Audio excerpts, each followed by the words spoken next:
Anda telah mengunduh podcast yang dipaparkan oleh Pendeta Dr. Erastus Sabdono ini dari truth.id/voice. Selamat mendengarkan podcast ini.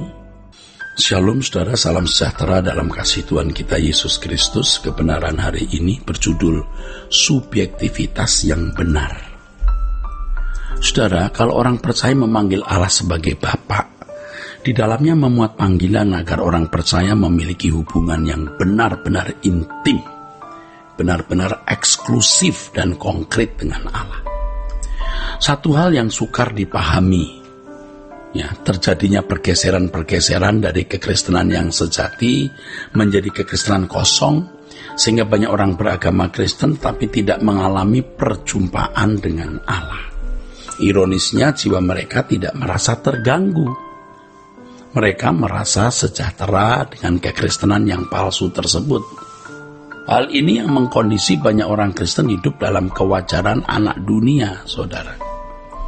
Keadaan ini sebenarnya bisa menggagalkan proses keselamatan yang dimiliki seseorang, bahkan menjerumuskan seseorang ke dalam api neraka, api kekal. Artinya jangankan menjadi anggota keluarga kerajaan, jangankan menjadi anggota masyarakat, anggota keluarga pun tidak. Waduh, sedih. Jangankan menjadi anggota masyarakat maksudnya. Maksudnya jangankan menjadi anggota keluarga kerajaan Allah, menjadi anggota masyarakat kerajaan surga pun tidak, malah terbuang ke dalam neraka. Kekristenan adalah pengalaman berjalan dengan Allah. Alkitab harus menjadi sarana komunikasi kita dengan Allah dalam pimpinan Roh Kudus. Alkitab dapat menjadi sarana berkomunikasi dengan Allah. Kalau seseorang hidup dalam pimpinan Roh Kudus, dalam kerendahan hati, hidup dalam kesucian, dan tidak mencintai dunia, itu baru menjadi Kristen yang sejati. Nah, jika tidak, ya tidak bisa. Kekristenan adalah pengalaman berjalan dengan Allah. Alkitab harus menjadi sarana komunikasi dengan Allah dalam pimpinan Roh Kudus. Alkitab dapat menjadi sarana berkomunikasi dengan Allah kalau seseorang hidup dalam pimpinan Roh Kudus, dalam kerendahan hati dan hidup dalam kesucian dan tidak mencintai dunia. Jadi Alkitab menjadi hidup. Alkitab baru berjiwa, baru bernafas. Jika tidak, Alkitab hanya menjadi sumber pengetahuan mengenai Allah dalam asumsi dan premis-premis manusia yang tidak mengubah karakter. Jadi kalau tidak dalam kesucian kerendahan hati, ya Alkitab hanya menjadi sumber ilmu pengetahuan, membangun asumsi dan premis itu, tapi tidak merubah manusia. Hal ini tidak berbeda dengan orang yang mempelajari suatu agama. Nah, kesombongan banyak teolog karena mereka merasa dengan rasionya dapat menalar Allah dalam Alkitab dengan mudah. Berhubung merasa diri sebagai seorang akademisi, maka dengan percaya diri mereka merasa mampu memahami isi Alkitab berdasarkan kaidah-kaidah hermeneutik dan eksegesis.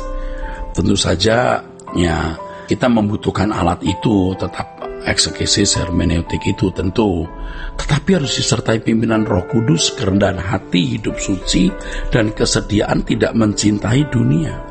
Banyak orang menjadikan Alkitab hanya sebagai objek eksplorasi dalam dunia akademis tanpa berdampak dalam kehidupan secara konkret, yaitu untuk mengalami perjumpaan dengan Allah. Bahkan ironisnya, doktrin teologi mereka menjadi penghalang perjumpaan dengan Allah. Dalam hal ini pengalaman yang seharusnya terbangun antara setiap individu dengan Allah itu digeser dengan nalar yang membangun rumusan-rumusan tentang Allah dalam doktrin dan pengajaran yang didasarkan oleh asumsi dan premis-premis pikiran manusia. Dan inilah yang membuat negara-negara barat hancur, kekristenan hancur di sana. Tentu kita tidak anti doktrin, bukan anti doktrin, bukan anti sistematika dogmatika teologi.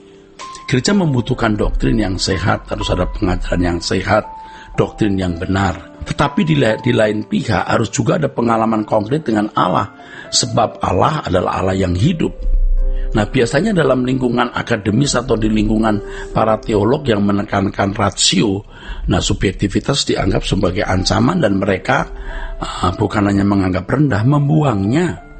Mereka selalu memandang subjektivitas dari pengalaman pribadi. Maksud saya, mereka selalu memandang subjektivitas dari pengalaman pribadi sebagai hal yang negatif, padahal mestinya tidak boleh begitu. Mestinya kita tidak boleh bersikap selalu negatif terhadap subjektivitas dari pengalaman seseorang. Oh ya, kita harus teliti.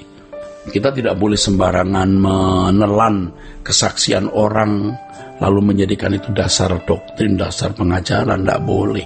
Banyak subjektivitas yang menyesatkan, tapi tidak semua subjektivitas itu menyesatkan. Bagi orang yang memiliki pengalaman itu, itulah modalnya dia bergaul dengan Allah. Sebagai ilustrasi, saudaraku, adalah suatu yang subjektif kalau seorang menceritakan mengenai istrinya dan pandangan-pandangannya mengenai istrinya tersebut. Menceritakan tentang istri dari perspektifnya tentu adalah suatu yang subjektif, ya. Tapi harus diingat bahwa istri orang tersebut benar-benar ada. Orang itu bergaul dengan istrinya. Orang tidak belajar tentang siapa istrinya, tapi dari perjumpaan dengan istrinya setiap hari. Jadi kalau mau mengenal istrinya, ya harus bergaul dengan istri itu, ya saudaraku. Dan kita harus bertanya kepada orang yang bergaul dengan istrinya itu. Memang kalau seseorang menceritakan tentang istrinya itu subjektif, tetapi orang itu betul-betul mempunyai istri loh, ada istri loh, dia bergaul dengan istri itu. Nah, kita tidak bisa mengatakan pengalaman dengan istrinya subjektivitas yang tidak bisa dipercaya. Ya kalau kita mau belajar mengenal istrinya, ya tanya kepada suaminya, kan gitu. Orang tidak belajar tentang siapa istrinya, tapi berjumpaan dengan istrinya setiap hari. Orang itu mengenal secara langsung, bukan belajar di bukunya, atau di kitab mana, atau di media mana, langsung. Nah, subjektivitas ini kan benar. Demikian pula dengan Allah. Kita harus belajar dari Alkitab, itu pasti, itu mutlak. Tetapi pertemuan langsung dengan Allah juga hal yang mutlak. Allah adalah Allah yang nyata. Tentu Allah yang benar harus dialami secara konkret, bukan hanya dipercakapkan secara lisan dalam tulisan. Pengalaman individu dengan Allah pasti subjektif. Tetapi subjektivitas tidak selalu salah. Jika seseorang benar-benar mengalami perjumpaan dengan Allah, maka subjektivitasnya memuat atau mengandung kebenaran yang paling tidak sangat dibutuhkan oleh orang itu sendiri.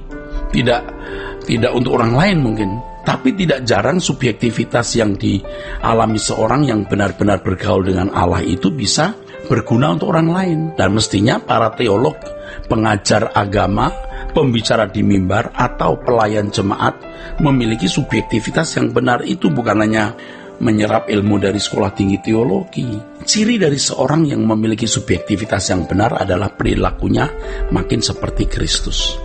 Hidupnya akan mengubah orang lain, baik dari perkataan maupun perbuatannya. Allah yang hadir dalam hidupnya pasti dirasakan oleh orang di sekitarnya. Banyak pembicara Kristen yang hanya memindahkan pengetahuan yang ada dalam pikirannya mengenai Allah, tetapi tidak menjadi juru bicara Allah dan tidak menularkan spirit atau gairah yang benar kepada jemaat. Ya, jika demikian, saudaraku, pembicara Kristen tersebut tidak lebih dari motivator-motivator umum. Ya, hanya menceritakan Allah dari buku, wah itu hanya mengisi pikiran. Dan tidak sedikit orang-orang yang belajar mengenai Allah yang ditulari oleh pengetahuan teologi semata malah menjadi arogan, sombong, dan malah sesat. Pemikiran tentang teologianya ada, tapi tidak mengalami perjumpaan dengan Allah karena merasa bahwa ilmu teologianya itu sudah perjumpaan dengan Allah. Loh, apa nggak sesat itu? Teologi seperti itu memang tidak membuat orang jadi jahat, tetapi masih membuat orang hidup wajar seperti manusia lain. Tidak berani meninggalkan dunia dan mengenakan hidup yang Yesus kenakan. Jadi saudaraku, jika seseorang benar-benar mengalami perjumpaan dengan Allah, maka subjektivitasnya memuat atau mengandung kebenaran yang bisa memberkati orang lain. Oke, puji Tuhan. Kiranya kebenaran ini memberkati saudara-saudara sekalian. Sola Gracia. Untuk berlangganan renungan harian dalam bentuk cetak, silakan hubungi Truth Literatur di nomor telepon 0878 7870 7000. Untuk mendapatkan CD khotbah, MP3 renungan Truth, dan CD album lagu produksi Sola Gracia, Anda dapat menghubungi di hari dan jam kerja di nomor telepon 021 638 60953. Tuhan Yesus memberkati. Sola Gracia.